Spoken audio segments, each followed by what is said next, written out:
Giuseppe Pendolino, sindaco di Aragona, vince le elezioni a presidente del Libero Consorzio di Agrigento, alta l'affluenza al voto pari al 95% dei votanti. Strage a colpi di pistola a Monreale, 3 giovani morti, fermato un 19enne.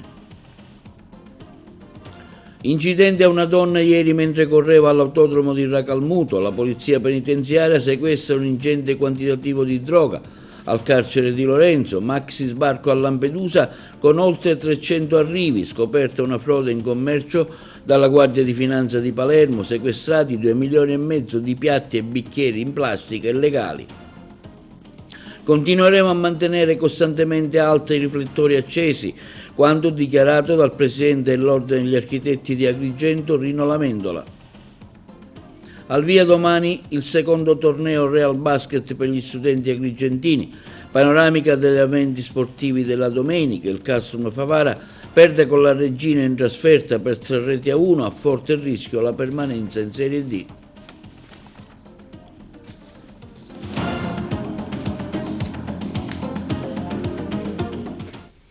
Buongiorno con nuovo appuntamento di TV Notizie di oggi lunedì 28 aprile. Giuseppe Pendolino vince la corsa per la presidenza del Libero Consorzio Comunale di Agrigento, alla meglio sull'altro candidato Castellino. Il nostro servizio alle interviste. Giuseppe Pendolino vince la corsa alla presidenza del Libero Consorzio Comunale di Agrigento. 44.512 dei consensi contro 50.699 di Pendolino, che portano il sindaco di Aragona al governo dell'ex provincia regionale di Agrigento. L'elezione del nuovo presidente del Libero Consorzio Comunale, dopo 11 anni di commissariamento, è un'elezione che ha un profondo significato politico, dopo l'istituzione dei liberi consorzi comunali, con un'elezione di secondo livello a suffragio ristretto. Guarda, è una mozione bellissima, c'è stata una campagna elettorale dura, perché ecco, anche se votavano soltanto i sindaci e i consiglieri, comunque ecco, girare tutta la provincia è sempre pesante, però ecco, sono contento del risultato, è un risultato diciamo che nell'area era già aspettato, perché quando giravo per la provincia trovavo largo consenso, e quindi ora abbiamo l'onore, ma principalmente l'onere di amministrare questa provincia. Speriamo al meglio, lavorando con costanza, cercando di portare avanti tutte le attività per fare crescere questo territorio. Quali le aspettative? Ma guardi, le aspettative sono quelle, noi diciamo che lavoreremo prima di tutto sulla scuola, ecco, ci concentreremo su quella che sono le ristrutturazione degli edifici scolastici, ma anche l'innovazione dei laboratori scolastici, cercare di professionalizzare il più possibile per avere ragazzi, diciamo che per far inserire i ragazzi nel mondo del lavoro, ma poi dobbiamo concentrarci sulla viabilità, specialmente sulla viabilità interna, perché ci sono zone completamente disastrate. E in ultimo, diciamo, ma non per ultimo, il turismo e la promozione del territorio. Non è negabile che è una provincia difficile. Ma guardi, le cose difficili sono le sfide migliori, quindi io spero che questa difficoltà venga superata, e speriamo che da qua a breve si possa parlare della provincia di Agrigento e di Agrigento come delle zone virtuose.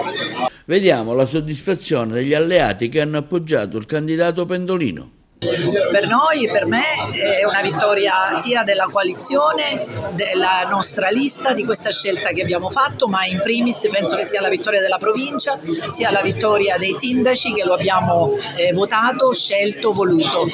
Penso che finalmente dopo 12 anni si pone fine intanto a quello che era il commissariamento di queste province, si gira pagina, comincia un'epoca nuova, ci sarà un presidente e la nostra provincia da tutto ciò può trarre beneficio.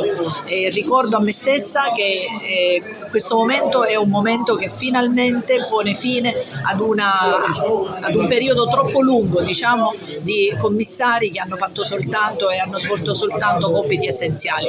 Quindi oggi è una giornata storica non solo per la provincia di Agrigento, ma per tutte quelle province della nostra regione dove si è votato. Un risultato importante alla luce anche di una legge elettorale che non prevedeva a monte maggioranze né tantomeno premi di maggioranza, quindi per quanto ci riguarda l'essersi rivolta ai sindaci, individuare una personalità, possibilmente anche un imprenditore o qualcuno che l'ha fatto già bene nella propria gestione, è stata la scelta, mi permetto di dire, più importante, più intelligente, perché riuscire in un momento così particolare dell'ente provincia, cioè la ricostruzione, ritenevamo, così come peraltro è previsto dalla legge, di immaginare un percorso sereno di condivisione con più personalità possibile del mondo politico agrigentino. Questo non è stato possibile perché alcune frange politiche intendevano mettere il proprio candidato per accaparrarsi uno spazio politico, e noi invece abbiamo fatto un discorso diverso, condividendo con gli altri, soprattutto con i sindaci, la nostra presenza politica. La legge dice questo sul sistema elettorale, quindi nessuna attenzione né a centrodestra né a centrosinistra, ma un'attività politica che si deve fare in questo anno e mezzo per poter ricostruire la provincia rispetto a quello che era fino al 2012. Dopo 12 anni di commissariamento si cambia pagina. Proprio questo, il ritorno della politica, il ritorno dei consiglieri provinciali, e speriamo che ci sia attenzione per il mondo della scuola, per il mondo, per la viabilità e per tutto ciò che sono le competenze della provincia. Avere la possibilità di un ente sovracomunale come la provincia che possa responsabilizzarsi per una serie di interventi importanti e significativi che riguardano più aree di comuni, credo che sia una scelta importante e soprattutto un'opportunità per il nostro territorio. La vostra alleanza con partiti del centro-sinistra potrà avere ulteriori sviluppi?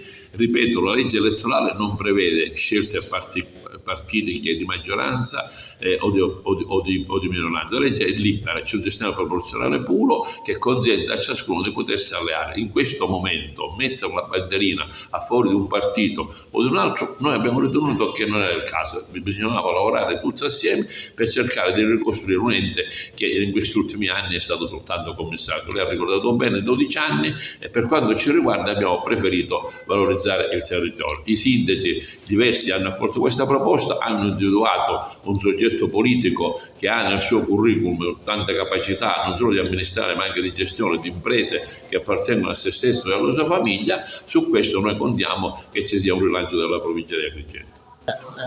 Innanzitutto speriamo che a vincere sia la provincia di Agrigento, un ente che si trovava senza guida, sotto una guida commissariale da diversi anni, senza una guida politica da diversi anni. Non c'è chi vince e chi perde, deve vincere il territorio perché le emergenze sono tante, sono ataviche, dalle strade provinciali alle competenze ambientali, agli edifici scolastici, quindi c'è solo da lavorare tutti insieme per far rinascere questa provincia che ha tanto bisogno di buona politica. Ha vinto il candidato da voi appoggiato. Ha vinto Peppe Pendolino, sindaco di Aragona, sostenuto da una lista in cui noi abbiamo dato il nostro contributo, quindi siamo contenti, ma da questo momento credo che bisogna lavorare tutti insieme per l'interesse di questa comunità.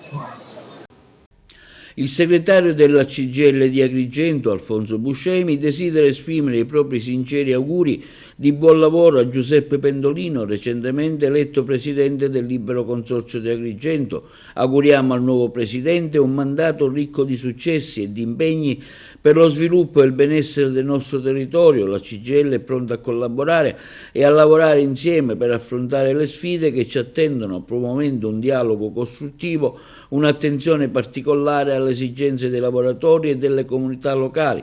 È necessario, continua Buscemi, sviluppare progetti e lavorare sulle iniziative in corso nella nostra provincia, mirati a migliorare i vari aspetti come le infrastrutture, i servizi e la qualità della vita, i punti, piano di sviluppo urbano e rurale, progetti per il turismo sostenibile, interventi nelle scuole, progetti di mobilità sostenibile. Anche la Willy di Agrigento, per mezzo del segretario generale Geracquisto, rivolgono i più sinceri auguri di buon lavoro al nuovo presidente della provincia di Agrigento Giuseppe Pendolino, con l'auspicio che possa instaurarsi un rapporto di proficua collaborazione. Rinnoviamo la nostra disponibilità a dialogare e cooperare nell'interesse del territorio e dei cittadini. C'è tanto lavoro a fare e insieme possiamo affrontare con determinazione le sfide che ci attendono. Alle elezioni del libero consorzio comunale di Agrigento ha votato il 95% tra sindaci e consiglieri comunali. L'approfondimento. Oltre il 95% tra sindaci e consiglieri comunali della provincia di Agrigento ha votato per eleggere il nuovo presidente e il nuovo consiglio del libero consorzio comunale, formato da 12 membri. Hanno votato ben 562 dei 584 elettori. Entrambi i due candidati hanno espresso il loro voto in orari diversi. Giuseppe Pendolino, sindaco del comune di Aragona, ha votato ieri mattina intorno alle 9, mentre Stefano Castellino, sindaco di Palma di Montechiaro, nella tarda serata di ieri intorno alle 20:30. L'elezione del nuovo presidente del libero consorzio comunale è senza dubbio molto attesa per il profondo significato politico, dopo circa 13 anni di commissariamento a seguito della legge del Rio, che ha istituito nella ex provincia un'elezione di secondo livello a suffragio ristretto. Con la legge regionale del 4 agosto 2015 sono stati successivamente istituiti i liberi consorzi comunali e le città metropolitane. Sono infatti 3 gli organi rappresentativi di riferimento: il presidente del libero consorzio comunale, il consiglio del libero consorzio comunale, composto da 12 componenti, e in ultimo l'assemblea del libero consorzio comunale, composta dai sindaci appartenenti allo stesso libero consorzio.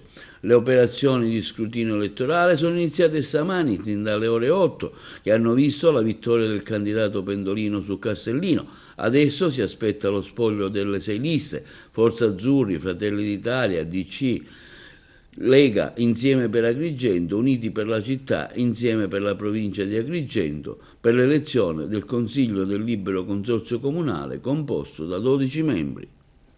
2 splendide notizie delle elezioni provinciali siciliane: la vittoria del nostro Giuseppe Pendolino ad Agrigento e l'affermazione di Salvatore Quinci nella provincia di Trapani, quanto afferma Davide Faraone, vicepresidente di Italia Viva, 2 grandi amministratori che si sono affermati con grandissima determinazione e lavoro di squadra. Siamo sicuri, continua Faraone, che faranno un ottimo lavoro per il proprio territorio.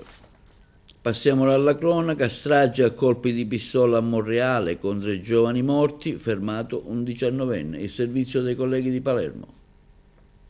Arrestato dai carabinieri del comando provinciale di Palermo uno dei presunti criminali che sabato notte ha fatto fuoco a Monreale in via Benedetto d'Acquisto. Nella sparatoria sono morti 3 giovanissimi del luogo e 2 tra i quali un minorenne sono rimasti feriti. Si tratta di Salvatore Calvaruso, 19 anni, residente allo Zen di Palermo. I reati contestati sono strage, porte abusive e detenzione illegale di arma da fuoco. Il provvedimento è scaturito dagli esiti delle prime indagini svolte dalla Procura della Repubblica di Palermo e dai carabinieri. Il giovane è stato tratto in arresto dopo un interrogatorio durato diverse ore. Avrebbe confessato, sembra, anche incastrato dalle immagini di videosorveglianza di locali e attività della zona. L'indagato si trova al momento ristretto presso la casa circondariale Palermo Pagliarelli. Continuano le indagini dei carabinieri per identificare altri autori del gruppo di fuoco che ha seminato il terrore a Monreale. I ragazzi rimasti uccisi sono Andrea Miceli, Massimo Pirozzo e Salvatore Turdo, ragazzi irreprensibili, conosciuti da tutti, rispettivamente ai 34, 25 e 24 anni. Sembra che il gravissimo episodio potrebbe essere scaturito dopo un rimprovero a uno degli autori del gesto per la guida spericolata a bordo di un motorino, ma si tratta solo di un'ipotesi tutta da chiarire. Il sindaco di Monreale, Alberto Arcidiacono, ha proclamato il lutto cittadino fino al giorno delle esequie delle vittime e ha sospeso i festeggiamenti organizzati dal comune per la festa del Santissimo Crocifisso. Tutto potevamo immaginarci, meno che quello che è accaduto nella nostra comunità, perché Monreale è una cittadina tranquilla, ma a quanto pare non lo è più, e quindi questo ci sconvolge un po' a tutti. una mezz'ora prima, ero con la famiglia un po' più spostato, c'era la confusione dei ragazzi, ma manco c'era granché di confusione, erano ragazzi che stavano passando la serata, ma non ho visto niente, né liti, era tutto tranquillo. Quello Monreale non è che offre chissà quali divertimenti, quindi magari il ragazzo che esce 17enne, 18enne va a bere una birra con gli amici, e quindi c'era un po' di confusione di questi ragazzi, ma ripeto non c'era granché cioè, non c'erano liti, non c'era niente, era tutto tranquillo. È un atto gravissimo quello che è successo, mi rattrista e mi addolora profondamente perché hanno perso la vita delle giovani, sono state spezzate delle giovani vite, ma il fatto che mi rattrista è che si esca da casa, oggi si esca da casa con un'arma e si faccia, perché poteva esserci una strage. Sono monrealese, nativo e cresciuto, quindi mi fa riabbrividire che io sono padre di 7 figli e 21 nipoti e mi spavento pure per i miei figli e i miei nipoti. Eravamo in un altro locale, abbiamo sentito gli spari e abbiamo chiuso le porte. Una 26enne è rimasta gravemente ferita in un incidente avvenuto ieri mattina all'autodromo Valle dei Templi di Racalmuto. La ragazza ha perso il controllo della moto e ha impattato sulla pista. Sul posto è atterrato un elicottero del 118 con cui è stata trasportata all'ospedale Sant'Elia di Caltanissetta. L'incidente è avvenuto durante le prove libere organizzate da un'associazione sportiva. Sul posto sono intervenuti i carabinieri della compagnia di Canicattì per ricostruire la dinamica dei fatti. E gli agenti della polizia penitenziaria, guidati dal dirigente Alessio Cannatella in servizio al carcere Pasquale Di Lorenzo, hanno sequestrato un ingente quantitativo di hashish nascosto da un detenuto di Catania. L'uomo è stato denunciato in stato di libertà alla Procura della Repubblica di Agrigento per detenzione di sostanze stupefacenti ai fini di spaccio, a seguito di un decreto di perquisizione e sequestro emesso dalla Direzione Distrettuale Antimafia di Napoli. La Polizia Penitenziaria di Agrigento, dopo un'attività di indagine, affidandosi ai tradizionali servizi di osservazione e controllo, ha scoperto la droga al detenuto catanese. Non è stato reso noto il quantitativo della droga, definito ingente. Gli agenti della Polizia Penitenziaria nei giorni scorsi avevano rinvenuto e sequestrato prima 7 smartphone e successivamente altri 2 cellulari. Maxi sbarco all'alba, più di 300 migranti sbarcati a Lampedusa tra la notte di lunedì 28 aprile in una serie di operazioni di soccorso coordinate da Frontex, dalle forze italiane. Il gruppo più numeroso, composto da 138 persone di diverse nazionalità, egiziani, eritrei, etiopi, marocchini, pakistani, siriani, è stato salvato all'alba mentre viaggiava su un barcone di 12 metri partito dalla Libia. Tra loro anche 20 donne e 4 minori, arrivi autonomi e soccorsi notturni. Nelle ore precedenti altri 165 migranti avevano raggiunto l'isola. Un gruppo di 56 persone originarie dell'Afghanistan, della Costa d'Avorio e della Malesia è approdato autonomamente sulla spiaggia di Cala Croce. I carabinieri li hanno intercettati sequestrando l'imbarcazione di circa 10 metri utilizzata per il viaggio. Sempre durante la notte motovedette di Frontex hanno soccorso 2 barconi con a bordo rispettivamente 30 e 79 persone, trasportandole in sicurezza al molo Favarolo di Lampedusa.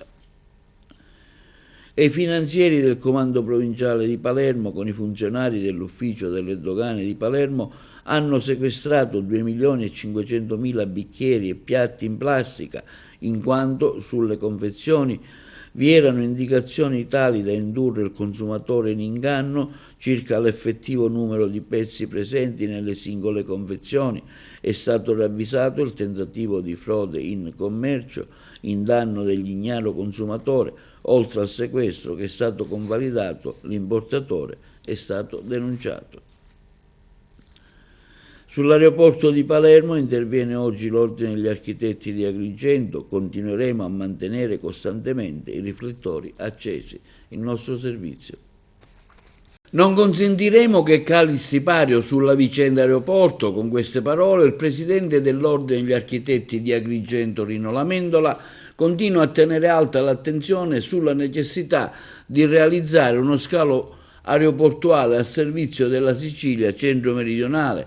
Se è vero, afferma L'Amendola, che l'ENAC con la nota dello scorso mese di febbraio ha richiesto al Libero Consorzio una montagna di studi specialistici aggiuntivi, a nostro avviso davvero eccessivi per questa fase preliminare, finalizzata a inserire l'infrastruttura nella programmazione nazionale, è vero anche che con la stessa nota l'Ente Nazionale per l'Aviazione Civile ha finalmente ammesso l'idoneità dal punto di vista nanometrico e plani-altimetrico dell'area della Piana di Licata, che dovrebbe ospitare lo scalo portuale agrigentino, facendo leva su queste considerazioni positive e sugli elaborati economici allegati allo studio di fattibilità dell'infrastruttura inviata dal Libero Consorzio all'ENAC nel marzo 2024, si rilevano di fatto le condizioni minime per l'inserimento dello scalo agrigentino nel piano nazionale degli aeroporti. Puntare in ogni caso a uno scalo aeroportuale satellite su Punta Raisi. Siamo sempre più convinti, continua il Presidente dell'Architetti, di questa opportunità. In tal modo lo scalo agrigentino, così come quello di Birgi, potrebbe alimentare il polo occidentale dell'isola che farebbe capo a Palermo Punta Raisi. Analogamente lo scalo di Comiso potrebbe essere aggregato al polo orientale facendo capo a Catania Fontana Rossa. Ciò supererebbe eventuali concorrenze territoriali e conseguenze veti incrociati, consentendo peraltro una notevole riduzione dei costi di gestione e una più attenta e organica pianificazione dei voli in relazione alle esigenze del territorio siciliano. Abbiamo ascoltato, conclude il Presidente dell'Ordine degli Architetti Rino L'Amendola, le dichiarazioni del Ministro Salvini in occasione dell'interessante convegno organizzato dall'Ordine degli Ingegneri di Agrigento, rilevando nelle sue parole una timida volontà politica di realizzare l'importante infrastruttura a servizio della Sicilia centro-meridionale che, a mio avviso, può trasformarsi in una decisa volontà politica solo a fronte di una forte condivisione del progetto nel contesto sociopolitico regionale e soprattutto agrigentino. Ecco perché gli architetti sono pronti a sostenere e supportare le attività del Comitato Civico per l'Aeroporto, del Cartello Sociale, delle categorie produttive, della rete delle professioni tecniche, delle varie componenti della società civile e dei parlamentari impegnati nella realizzazione dell'infrastruttura a prescindere dai rispettivi colori politici. Inizia male la stagione balneare 2025, questa è la situazione attuale nel Lito nelle Dune, come vediamo da questo video realizzato da Claudio Lombardo, responsabile di Mare Amico Agrigento.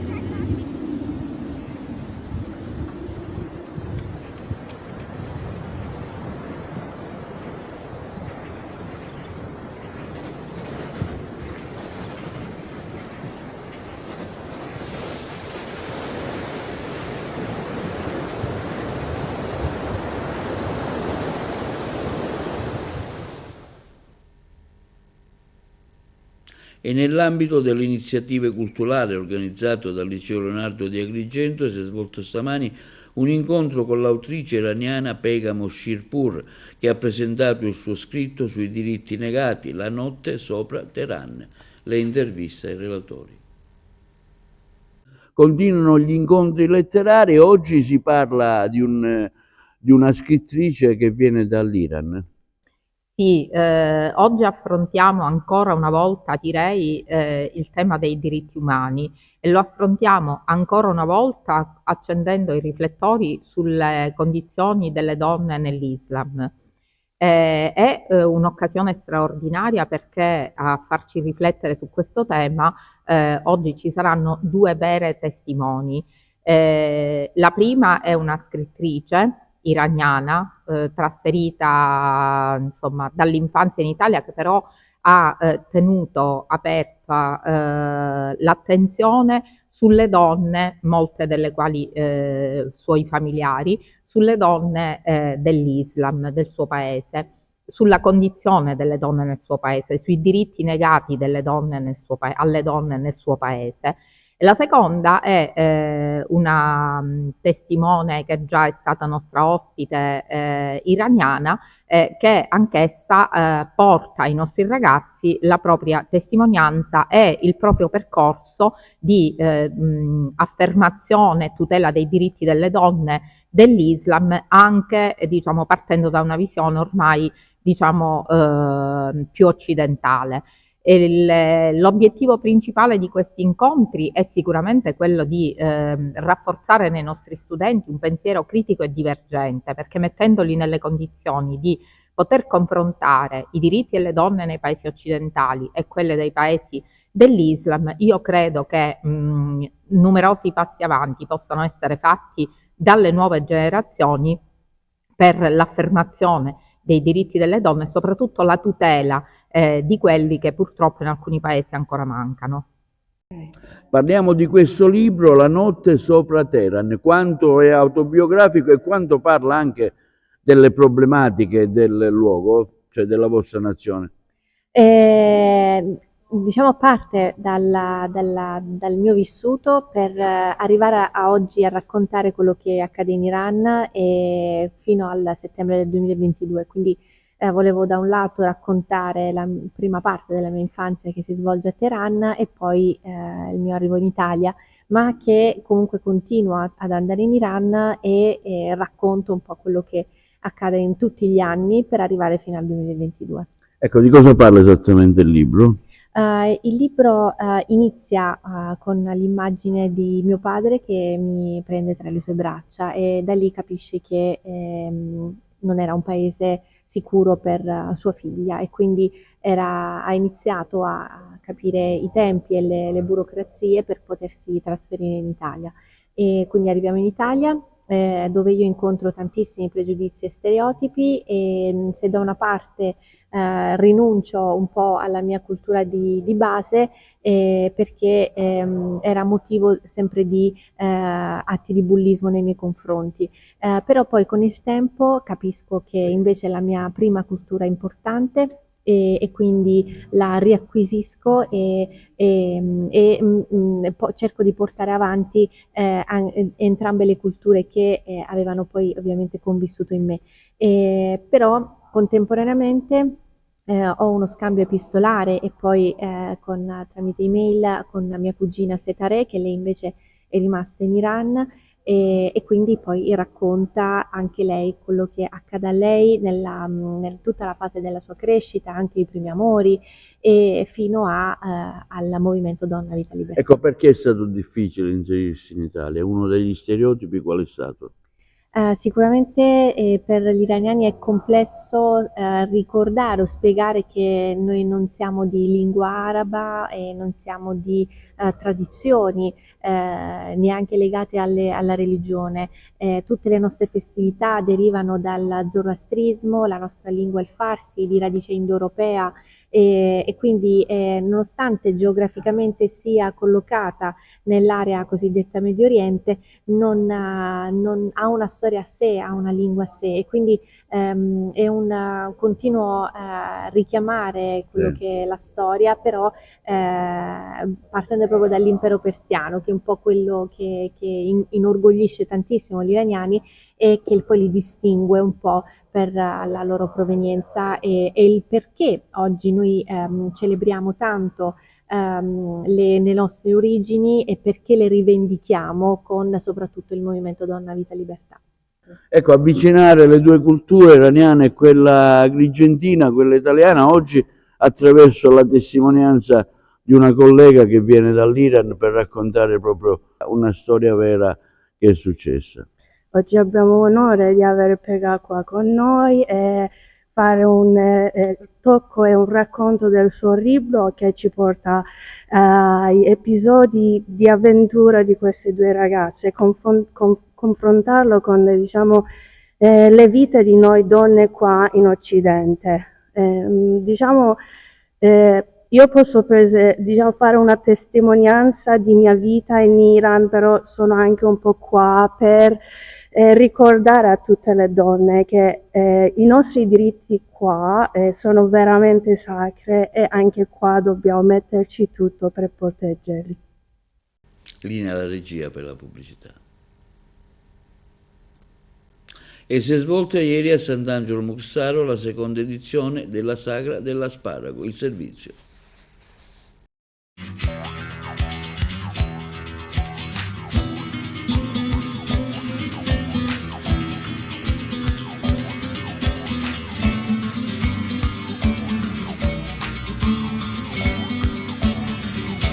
Li spinge in siciliano a base di asparago, farina, sale e acqua. Qua abbiamo le panelle con gli asparagi pure selvatici e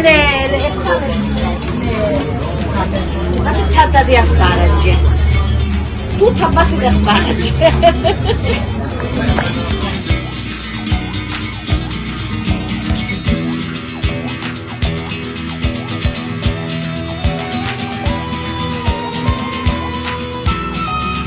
Allora, qua abbiamo porchetta affumicata al barbecue, formaggio affumicato e cipolla croccante, con una focaccia che diventa un cracker su fuori e morbido dentro. Sì, è un affumicatore stile americano. Allora, per la porchetta andiamo sulle 6-8 ore, invece per il pulled pork sulle 12 ore di cottura. Sono fatte con panne, formaggio, uova e menduccia.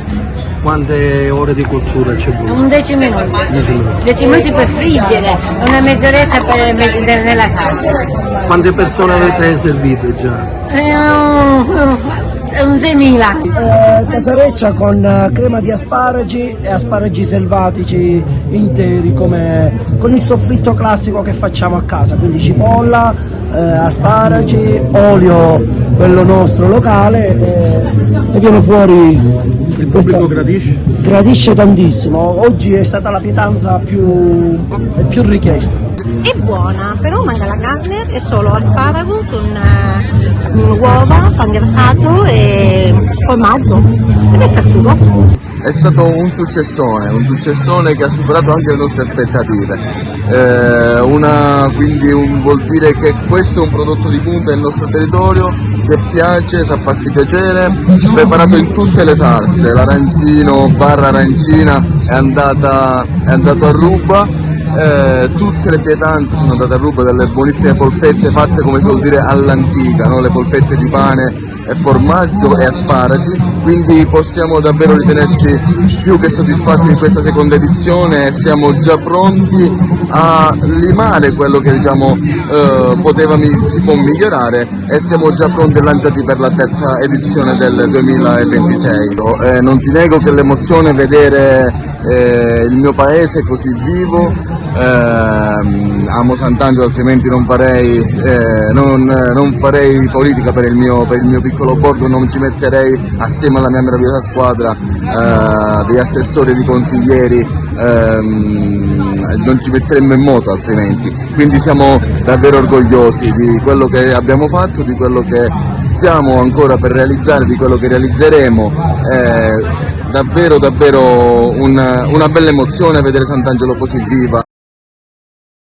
Passiamo ora allo sport. Al via domani la seconda edizione del torneo Real Basket, riservato agli alunni degli istituti comprensivi agrigentini presso il Pala Nicosia.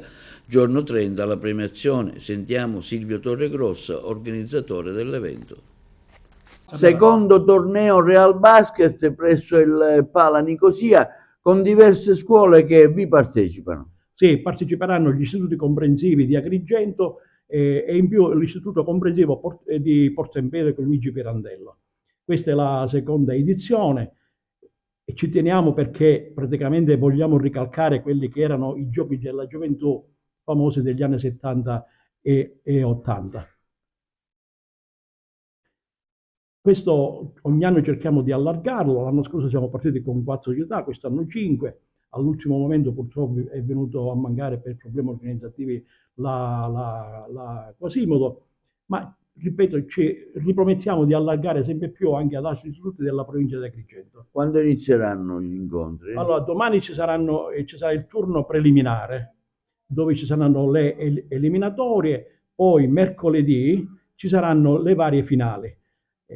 Speriamo che alla premiazione sarà presente il sindaco con gli assessori allo sport e all'istruzione che abbiamo regolarmente invitati.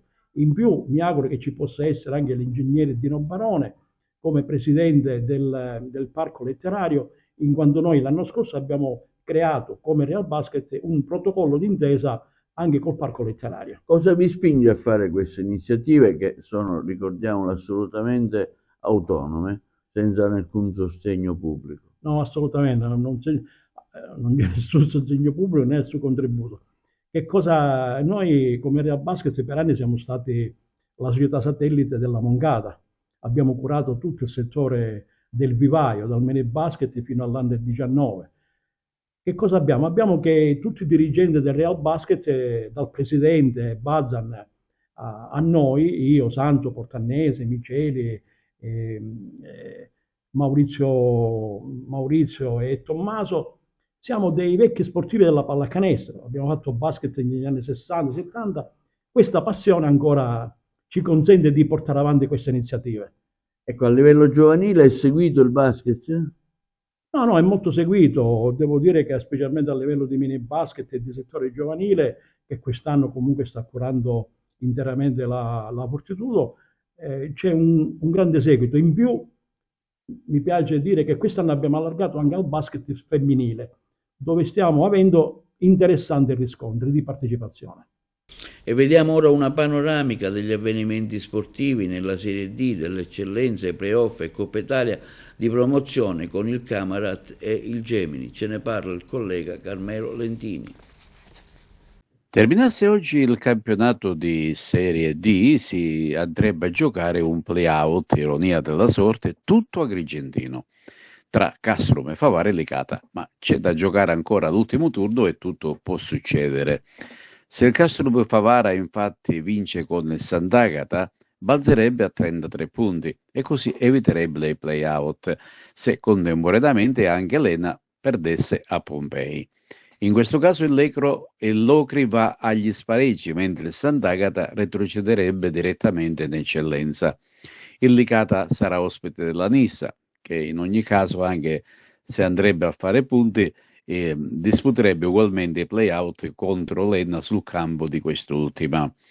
A questo punto i risultati dell'ultima giornata saranno determinanti ai fini della retrocessione diretta, della griglia play-out e quindi anche della salvezza diretta. Ma cosa è successo questo penultimo turno? Il Castrum Favara ha perso per 3-1 sul campo della Regina, a conclusione di una gara generosa giocata dai calciatori favaresi che hanno incassato 3 reti, ma è riuscito a segnare poi il gol della bandiera con Traoré. Il Licata ha vinto con un tris di reti al Liotta, superando il Portici con i gol di Saito, Minacori e Sevenzato. Domenica sarà sfida al Palmentelli contro la Nissa. Per quanto riguarda invece la promozione diretta in Serie C, continua la lotta a distanza tra Siracusa e Regina, staccate sempre tra loro da appena un punto. Domenica si chiude con la compagine Aretusea a Barcellona contro la locale Igea Virtus, mentre la Regina sarà ospite al Valentino Mazzola della San Cataldese. Infine per la griglia playoff ci saranno Scafatese, Sambiase e Vibonese, in attesa poi di conoscere la quarta tra Regina e Siracusa. Nell'Eccellenza A, Atletichi Palermo era stato già promosso in T con una settimana d'anticipo, mentre il Città di Gela, avendo accumulato un vantaggio abbastanza cospicuo, va direttamente ai play-off nazionali. Retrocede il Lascari Cefalù, mentre ai play-out ci saranno Casteldaccia, Castelbuono, Oratora Marineo e Partenico Audace. Con i risultati scaturiti dalla questa 15ª di ritorno, ultima del regular season del girone B del campionato d'eccellenza, ci sono stati questi verdetti. Il Milazzo con 66 punti è promosso in Serie D, il Modica con 64, avendo acquisito oltre 10 punti sulla Nebros che si è classificata al quinto posto, va direttamente alla finale playoff dove incontrerà la vincente della sfida tra Vittoria ed Avola, rispettivamente al terzo e al quarto posto.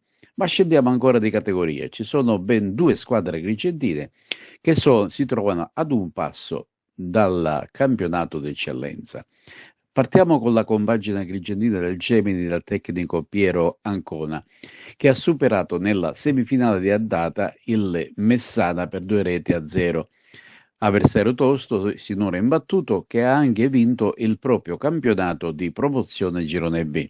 La sfida, che si è giocata allo stadio Nino Lobue di San Giovanni Gemini, ha registrato la presenza massiccia dei tifosi di casa. I gol sono stati siglati da Vega e da Reina. Ora si giocherà a cambio invertiti e la compagine della montagna ha buone chance per approdare in eccellenza. Ricordiamo infatti che il Priolo è già stato promosso attraverso la regular season. Al Tomasello di Caltanissetta, l'altra squadra, la consorella Camarat, ha superato per 1-0 il Priolo Gargallo e vola così in finale playoff per la conquista dell'eccellenza. Il gol partita è stato segnato da Charles King al 39esimo del primo tempo. E quindi sarà a questo punto finale tra Montelepre e Camarat, la sfida che porterà direttamente in eccellenza. La compagine palermitana infatti approda in finale dopo essersi imposta ai calci di rigore con l'Acqua Dolcese con il risultato di 8-7. La gara, dopo i supplementari che si erano conclusi in parità 3-3, ha dovuto fare ricorso ai calci di rigore.